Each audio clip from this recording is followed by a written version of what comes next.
Bonjour et bienvenue à Bulle de français, le podcast pour améliorer ton français et cultiver ton bien-être.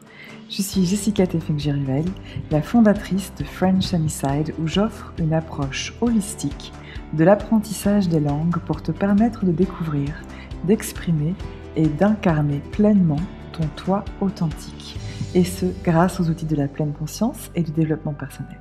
Ce podcast est pour toi qui apprends le français et qui souhaite plus de bonheur, plus de douceur, plus de bien-être, plus de conscience, de compassion, de lumière et d'amour dans ta vie.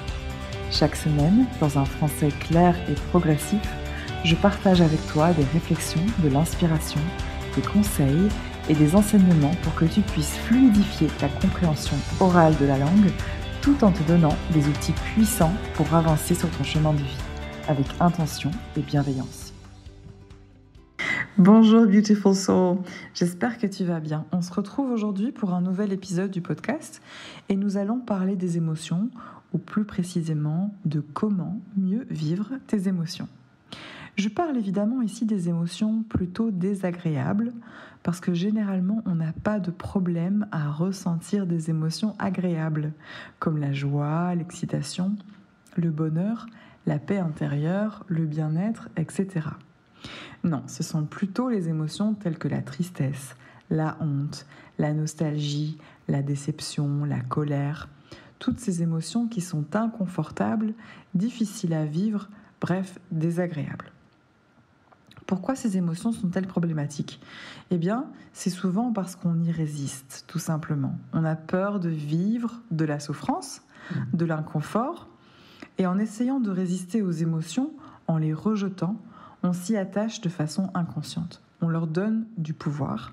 On oublie qu'une émotion, c'est temporaire. Et on imagine que cet état émotionnel désagréable dans lequel on se trouve, ça va durer toujours. Ce sera permanent. Et ce faisant, on amplifie sa force, on amplifie son impact et on se sent complètement envahi et bouleversé par cette émotion ou par ces émotions. On peut parfois aussi se sentir envahi par les émotions des autres, si tu es une personne, par exemple, qui a beaucoup d'empathie. Alors, quand on vit des tsunamis émotionnels comme ça, c'est très important de ne pas céder à la tentation de refouler ces émotions, de faire des petites boîtes, avaler, faire semblant que ça n'existe pas. On a parfois tellement peur de s'écouter et de vivre ces émotions, parce qu'on a peur de s'écrouler, que si on leur laisse de la place, alors elles vont prendre toute la place et on ne pourra plus continuer à vivre normalement, simplement. Et en faire une petite boîte, c'est te créer un cadeau empoisonné pour plus tard. Ça veut dire que toutes les émotions que tu ne vis pas restent emprisonnées, en fait, dans ton corps de façon inconsciente. Et donc, elles vont se manifester, du coup, inconsciemment, de plein de façons différentes. Par de la fatigue chronique, par de l'auto-sabotage, par des maladies, des douleurs corporelles, dans tes échanges avec les personnes autour de toi, dans ton couple, tes enfants, ta famille, tes amis. Alors, comment faire pour apprendre à mieux vivre tes émotions ? Eh bien, je te propose 4 étapes. Étape numéro 1, observe-toi et reconnais que quelque chose se passe. Résiste à la tentation de la distraction. Ne va pas noyer tes émotions dans l'utilisation compulsive des jeux vidéo, de Netflix ou dans la compensation par la nourriture ou la boisson. Une émotion, c'est une énergie en mouvement qui naît d'une pensée ou d'une croyance. Donc, essaye déjà de comprendre de quelle émotion il s'agit. C'est quoi ? C'est la peur, la colère, la tristesse, le dégoût, la déception, la honte, etc. Nomme-la, cette émotion, et ensuite essaye de la localiser. Où se trouve cette émotion dans ton corps ? Où peux-tu la ressentir ? Par exemple, une émotion avec laquelle on a particulièrement des difficultés, et je pense d'ailleurs que j'en ferai un podcast exclusif à l'avenir. Je suis en colère, cette situation provoque de la colère. Où se trouve la colère dans ton corps ? Dans ton ventre ? Ton estomac, dans ta poitrine ou dans ta gorge peut-être. Quand tu identifies tes émotions, déjà tu les vois avec plus de distance. Donc tu leur donnes moins de pouvoir. Étape numéro 2.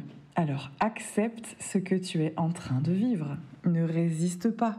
Accepte ce que la vie te propose. Tu ne vas pas en mourir. Tu es complètement capable de ressentir et de vivre ces émotions. Souviens-toi, les émotions sont temporaires. Et dès que tu les acceptes, elles deviennent encore moins puissantes.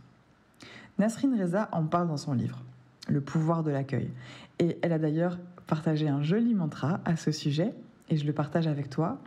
Chères émotions, je vous autorise à être présente aussi longtemps que nécessaire. Chères émotions, je vous autorise à être présente aussi longtemps que nécessaire. Au moment même où tu dis ça, et où vraiment tu décides de lâcher prise et d'accepter tes émotions, la résistance, elle disparaît. Le pouvoir disparaît. Le tsunami qui te semblait tellement énorme, il devient en fait tout petit. À peine une petite vague dans un petit lac. Étape numéro 3, maintenant, c'est le moment de verbaliser, d'exprimer tes émotions. Et tu as beaucoup d'outils à ta disposition pour le faire. Moi, j'utilise beaucoup l'écriture introspective, par exemple. Donc, le fait de prendre ton journal, un bic, un stylo, un crayon, et de simplement écrire tout ce que tu ressens, pourquoi tu ressens ces choses, d'où ça vient, à quel autre moment de ta vie tu as déjà ressenti ce genre d'émotion. Et tu vas vraiment poser tes mots sur le papier. Alors, astuce bonus, fais cet exercice en français. Même si c'est un peu difficile, les limitations de ta langue, le manque de vocabulaire, de structure grammaticale, ces limitations peuvent te permettre justement d'apporter plus de clarté à ce que tu ressens parce que tu es obligé de simplifier tes mots. Alors, on a aussi tendance à avoir une expression beaucoup plus libérée de soi quand on utilise une langue qui n'est pas la langue maternelle. Je parle beaucoup de ce sujet, c'est un sujet qui me tient vraiment à cœur et un outil que je trouve vraiment magique. Donc, si ça t'intéresse, il y a plusieurs articles qui en parlent sur mon blog et sur mon site internet, c'est frenchsunnyside.com. Donc, au-delà de cet outil d'écriture introspective dans un journal, tu peux aussi tout simplement en parler avec tes proches, avec une amie, un ami, avec qui tu te sens évidemment en sécurité. Tu peux aussi utiliser l'expression créative à travers la peinture, le dessin, le jardinage, la cuisine. Et une fois que c'est fait, il sera temps de libérer tes émotions à travers le mouvement physique.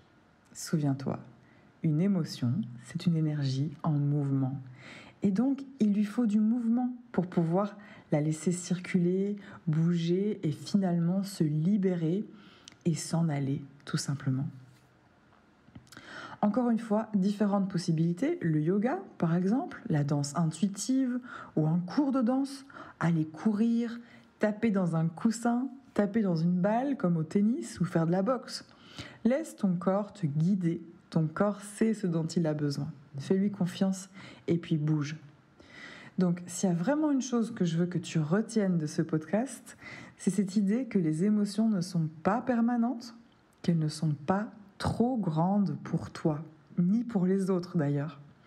Autorise-les, accueille-les, accepte-les, accepte ce que tu vis, ce que la vie t'envoie comme expérience.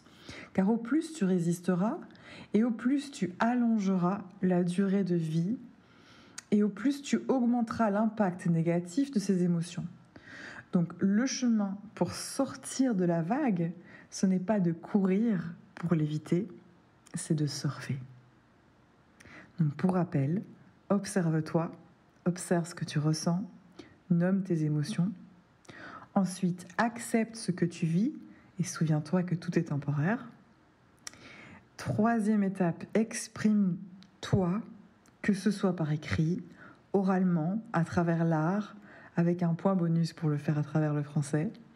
Et quatrième étape, libère tout ça. Voilà, c'est tout pour aujourd'hui. Merci de m'avoir écouté.